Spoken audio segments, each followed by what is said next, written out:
episode 4 of Cargo of Bricks.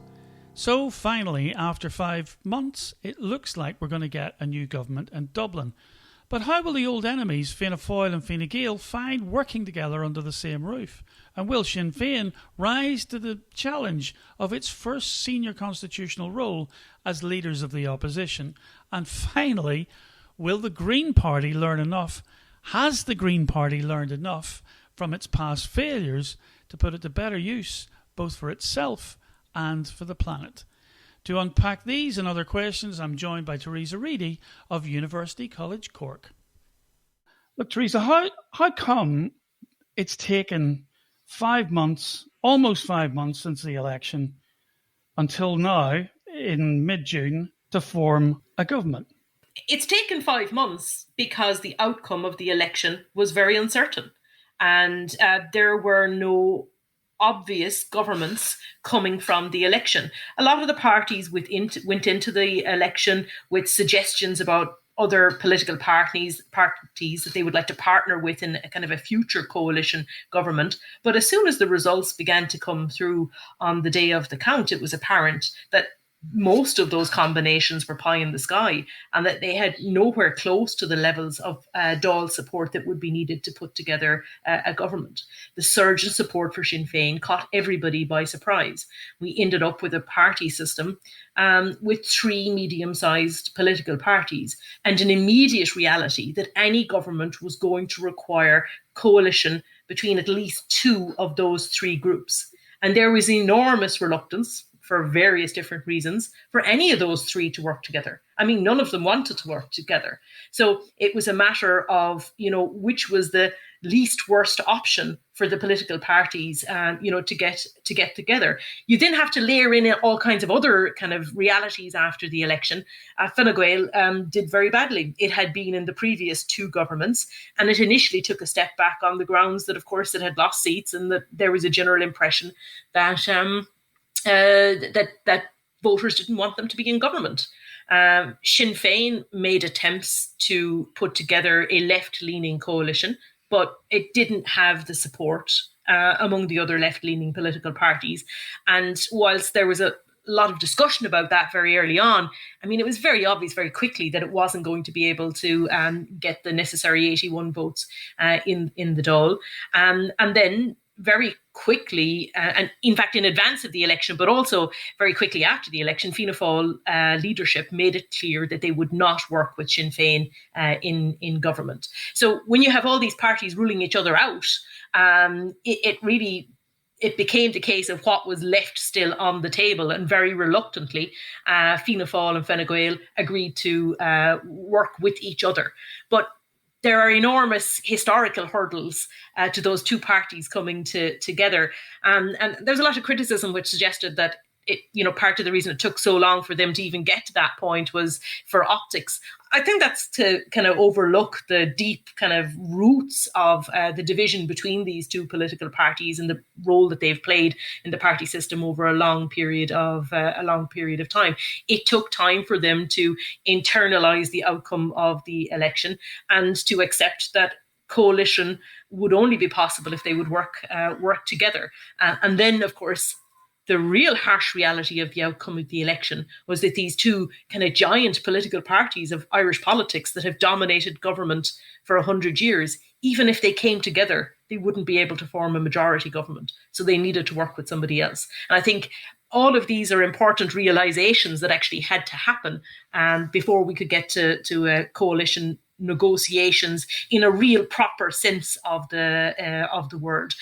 And you can't really take away from the fact that the COVID-19 closures exacerbated much of these discussions, especially, I think, as we got to the later stages of the discussions when very serious negotiations had to take place about which policies would be prioritised, what would be included in the programme for government. We have to remember that no more than 4 people could be in a room together at any one time. There had to be long periods of breaks between those meetings. And that meant that the whole discussion was much more protracted than it perhaps otherwise might have might have been. But that's the later stages. I think that's the kind of the intense negotiations that went on for kind of 4 or 5 weeks. I think perhaps in normal times they might have happened over 3 weeks. Yes, but there is also underneath all of that, and despite the fact that we tend to talk about Fine Gael and Fianna Fáil as the Civil War parties, there's a great deal more substance to that pairing off, both within demography, who supports which party traditionally, but also which set of policies. Although they're not recognised, say, on the international scale, there is quite a divergence in terms of, if you like, materialistic interests that both of those two parties have represented. And then you've got this third leg, the Green Party leg, and it's almost the image I sometimes have of these three parties through this negotiation. Do you remember that scene from Reservoir Dogs where everybody's pointing a gun at everybody else and there's a complete standoff and everybody knows they've got to compromise and treat this thing really, really carefully? Yeah, I think once you got beyond the fact that they were going to have to coalesce together in government, that was probably the first major hurdle. But I don't think we can get away from the fact that there are significant policy differences between the Green Party and Fianna Fáil and Fine Gael. I think the policy differences between Fianna Fáil and Fine Gael, those were possible to negotiate. Very often, they come from the same starting point. They perhaps might suggest different solutions to dealing with problems, but they agree on what the nature of those problems are, and they have kind of common traditions that, of dealing with policy that I think would be relatively straightforward. I think from the point of view of Fianna Fáil and Fine Gael, it's the cultural differences, the historical legacies, their competing sense of identity and what the state is, because they have quite different views about the foundation of the state, and I think it took some time to overcome those. There's a real distrust between those two political parties, but I think once that was overcome, the kind of reality of engaging with a very ideological Green Party, Fianna Fáil and Fine Gael are pragmatic. The Green Party is ideological in terms of how you would describe them. And I think in particular, the Green Party, because it had done quite well in the course of the election, because internationally the environmental movement is really mainstreaming into politics, the Green Party pushed a stronger line in these debates and discussions than they might have done when they were previously in government before. And there's also undoubtedly a group within the Green Party that are, I think we'd probably call them ideological purists. They're and there's this international debate about fundies versus realos, which is kind of rooted in the German Green Party going back to the 1980s. I think that's certainly present in the Green Party of today in Ireland. But I think there's, when you dig into that, there's also a kind of an anti-capitalist dimension to some of the more fundamentalist Greens. They're supporters of, I think, called the degrowth movement. And they have a very different view about how to deal with the global climate emergency, which is completely on the other side of the spectrum to Fianna Fáil and Fine Gael. And I think for that reason, there were a lot of stumbling blocks in the negotiations. Now, I think the Green Party actually has managed the negotiations quite well. They put together a kind of a list of their top priorities. And when you dig into it, they've gained ground in pretty much all of the priority issues that they put out there. They haven't got everything, but then they only have 12 TDs. But I suspect actually looking at the programme for government now, there's a stronger Green element to it than there is of either Fianna Fáil or Fine Gael. And I think that's partly because ideologically the Green Party was more committed to particular policy areas, and it took a very uncompromising line in the negotiations on that. It's wrong to say that Fianna Fáil and Fine Gael don't have ideology. They do have ideology. They're effectively centre-right political parties, but they're perhaps that bit more pragmatic in terms of how they approach these negotiations. And of course, the Greens had a little bit of taste of failure after they went into government with Fianna Fáil in 2007, which probably made their leadership, including Eamon Ryan, who was there in that administration, that little bit more determined maybe to drive a harder, clearer bargain at the beginning. One of the words you use there is something that's unfamiliar to a lot of northern listeners, but very common in southern political parlance, which is coalesce. This coalescing, which actually sounds like it's more fluid than it actually is, but it brings us on to this other idea that you spoke to me about before we started recording. This need for coalition governments to push unity, but to keep their own distinctiveness, so that when they break up at the end for another general election, they can fight on separated manifestos. I wonder if you could just say a little bit about the politics of that and what the challenges are for each one of these three parties going forward. Yeah, that's a very, I suppose, common feature that's discussed by political scientists working on coalition politics.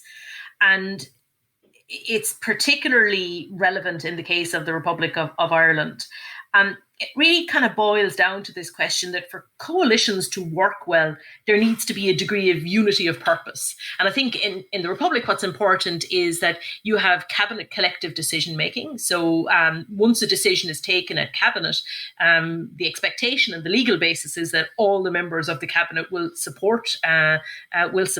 And you've cabinet confidentiality, so you're not supposed to hear about the details of the debate and the discussion that took place in cabinet. So there's an expectation of unity of purpose and unity of action amongst the coalition partners. And that's very important for effective governance. But at the same time, each of these component parts of the coalition face the prospect of going before the voters. That might be at local and European Parliament elections and ultimately at the next general election. And here they have to ensure that they retain some distinctive identity, that they retain what is effectively the core that made them attractive to their supporters in the first instance, so that they retain their distinctive identity. And that has particularly been a challenge for small political parties in governments, that they often, not so much that they lose their identity. I mean, they retain their identity, but that identity is often overshadowed when they govern with a much larger political party. And there were a lot of reasons for why the Labour Party struggled very significantly in 2016. But part of that undoubtedly was that they were in a coalition with a much larger Fine Gael party. And when it came to people viewing the government, they tended to view it as, to a great extent, a Fine Gael government.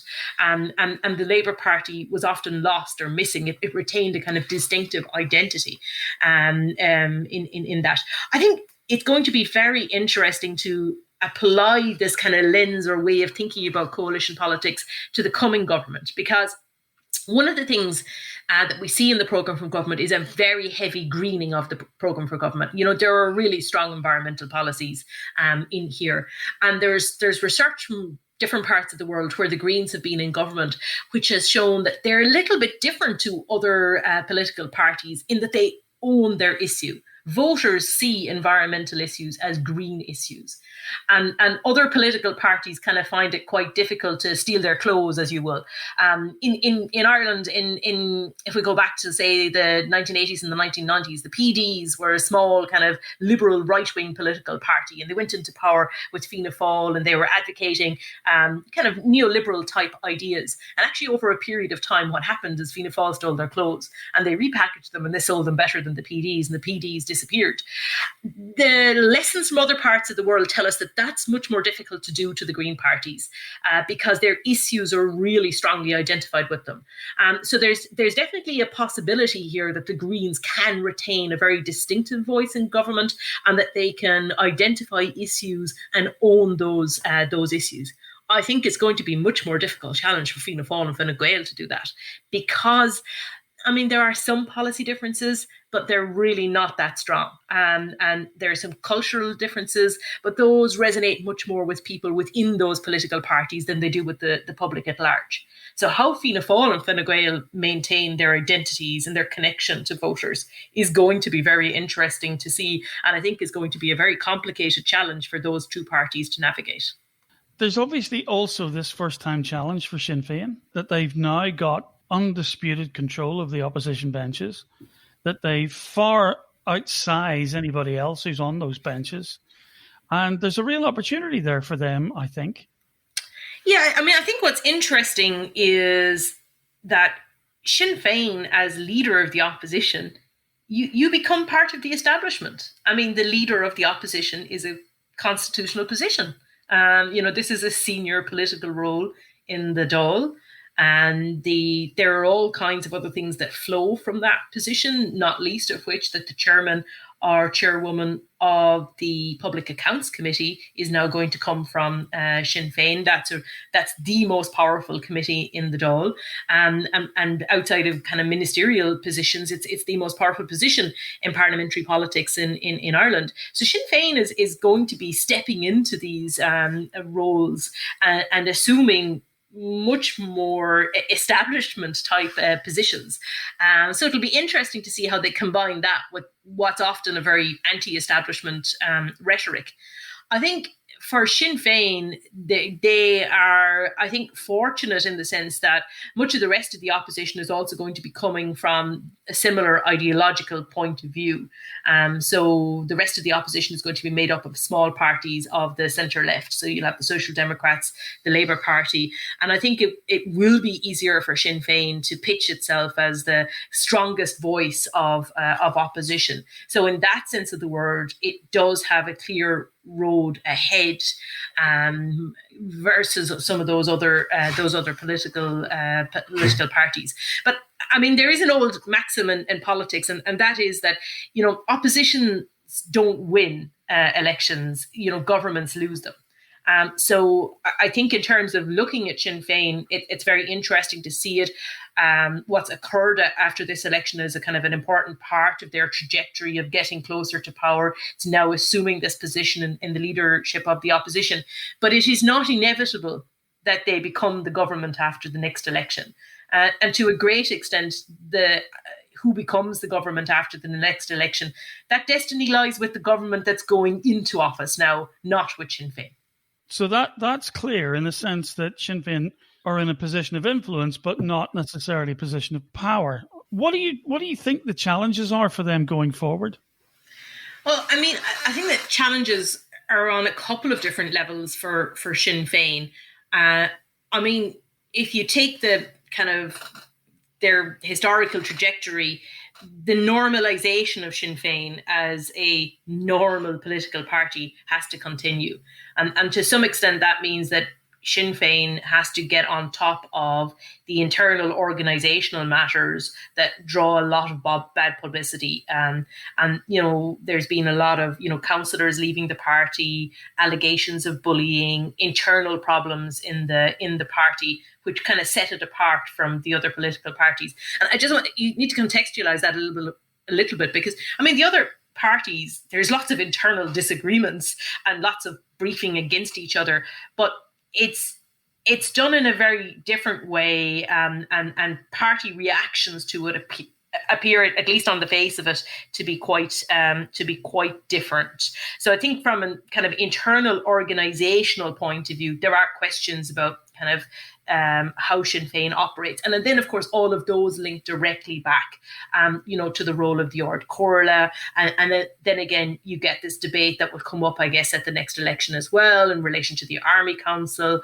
Although I think those parts are fading more and more into the past and probably will resonate less and less as we go along.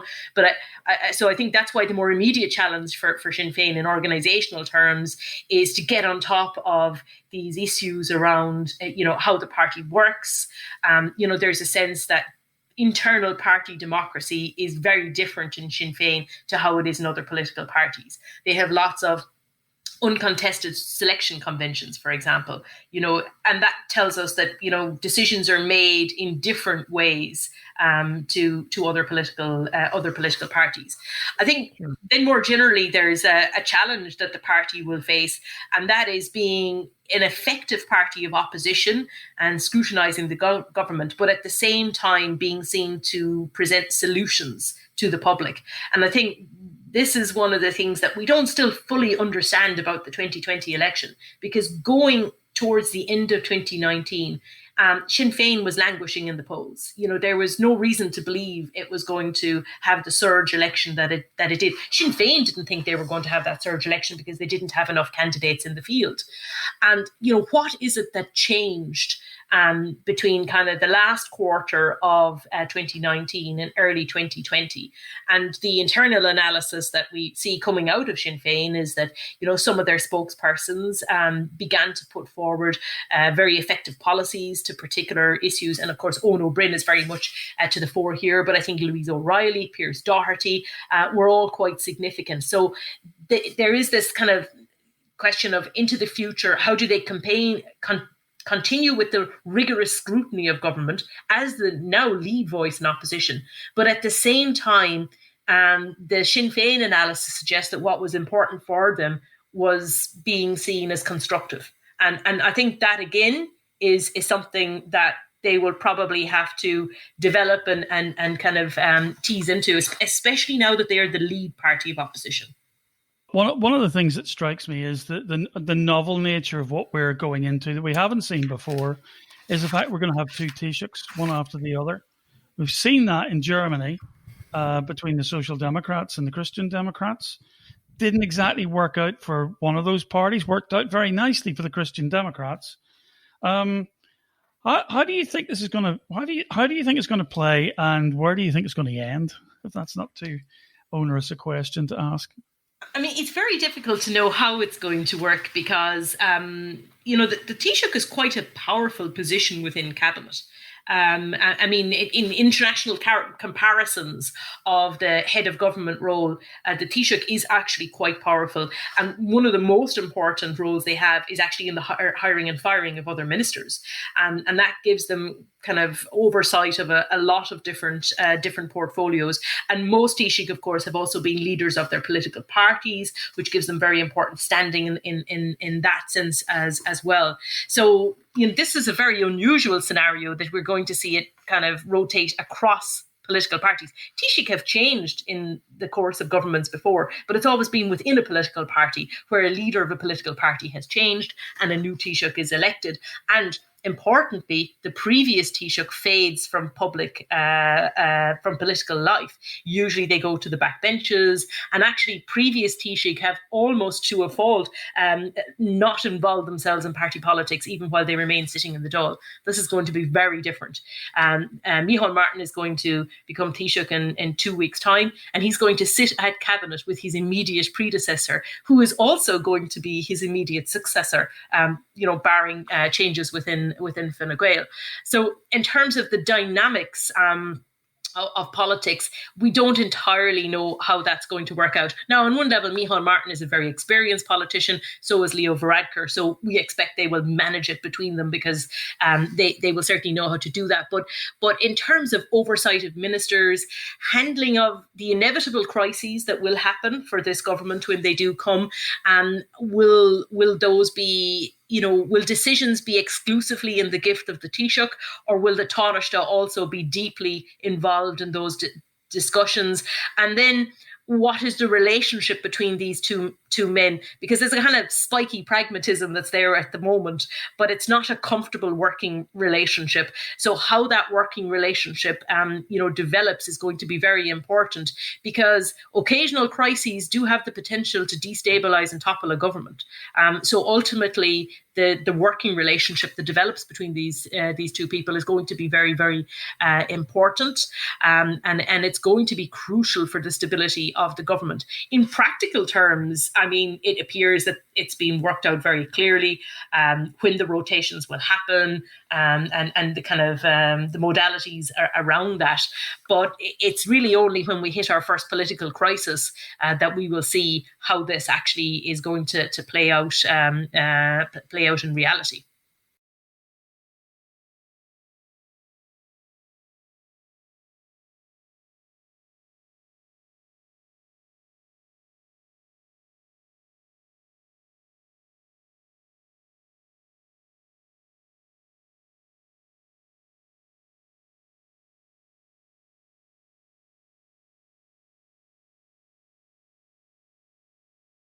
Cargo of Bricks is brought to you by Slugger O'Toole, Northern Ireland's leading source for independent news, insight and analysis. Support us by hitting the donor box button at sluggerotoole.com.